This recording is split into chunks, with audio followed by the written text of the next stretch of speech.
Eric Dane, the charismatic actor forever etched in television history as the suave Dr. Mark Sloan, affectionately dubbed McSteamy, on Grey's Anatomy, has long been a symbol of on-screen resilience and charm.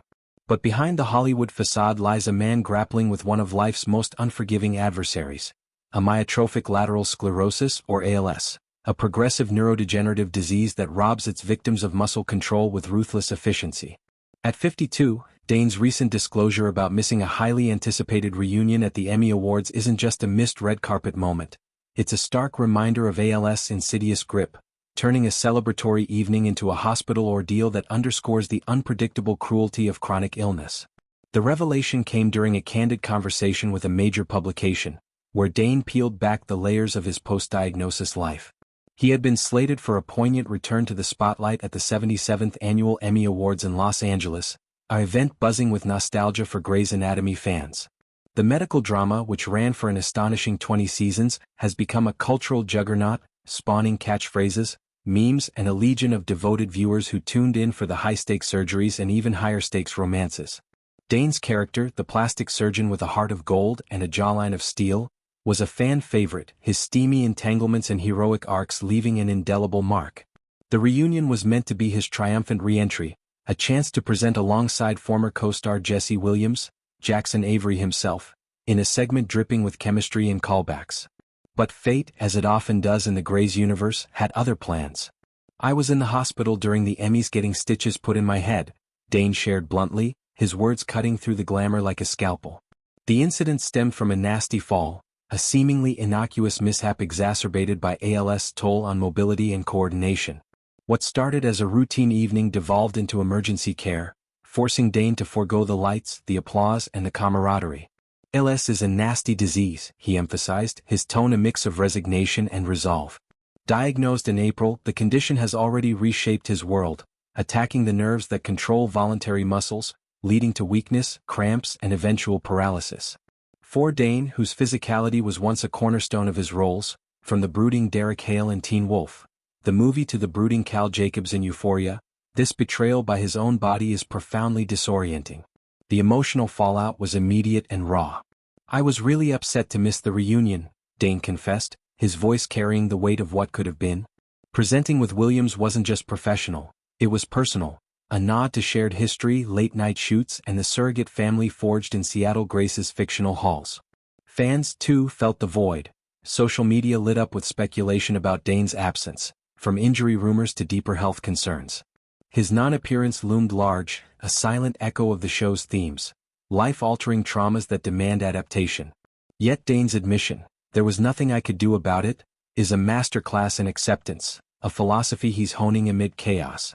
It's the kind of line that could have been scripted for McSteamy himself, turning vulnerability into quiet strength. Dane's journey with ALS didn't begin with drama. It unfolded quietly as these things often do. Symptoms crept in subtly: fatigue, a persistent limp, dismissed initially as the rigors of aging or overwork.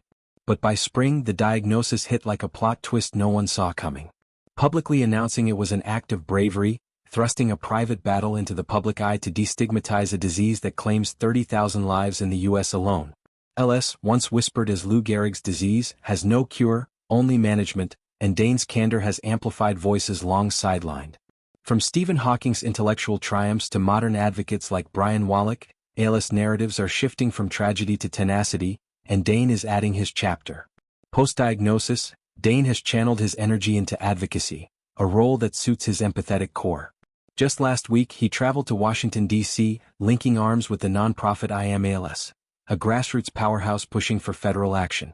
Their mission: reauthorize the ACT for ALS law, a bipartisan bill that expands access to clinical trials, drug approvals, and support services for the 5,000 Americans diagnosed annually.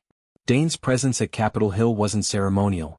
He sat down with Representative Frank Pallone, a key player in health policy, to humanize the statistics. "That's why ACT for ALS is so great, and it's because it broadens the access for everybody," he told the congressman, his words a plea wrapped in passion. It's advocacy born of necessity. Dane knows the clock ticks faster for ALS patients, with survival averaging just 3 years post-diagnosis. By lobbying, he's not just fighting for himself but for the community, turning personal pain into policy progress. This activism marks a profound evolution for Dane, whose career has mirrored Euphoria's exploration of fractured psyches. On the HBO series, he plays a father unraveling under addiction and regret, a performance lauded for its nuance. ALS has layered reality onto fiction. The physical demands of filming now clash with his symptoms, yet Dane persists, embodying the show's ethos of messy redemption.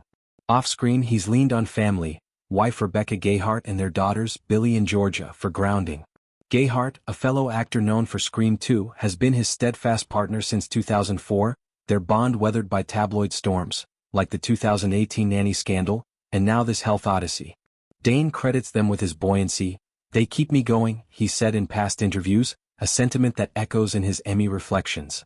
Reflecting on the fall itself, Dane spares no details, painting a picture of vulnerability that's all too human. A simple slip, perhaps on a set stair or home threshold, escalated when ALS-compromised muscles failed to catch him. The head injury required stitches, a procedure that for most is a footnote. For Dane, it's a flare-up in a chronic war. Hospitals, once alien to his leading man persona, are now familiar foes. Yet, he emerges philosophical, viewing the incident as a catalyst for deeper conversations about disability in Hollywood.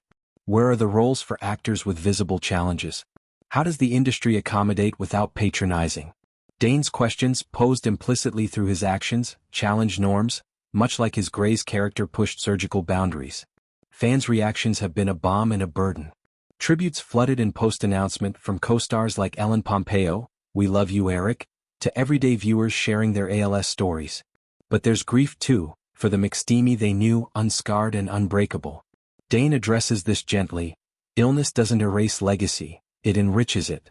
His advocacy extends to education, explaining ALS variants, sporadic versus familial, its gender skew, more men affected, and the urgent need for funding. The Ice Bucket Challenge of 2014 raised $115 million, but progress stalls without sustained effort. Dane's DC trip, amid stitches and soreness, exemplifies commitment, showing up literally for a cause that could save lives.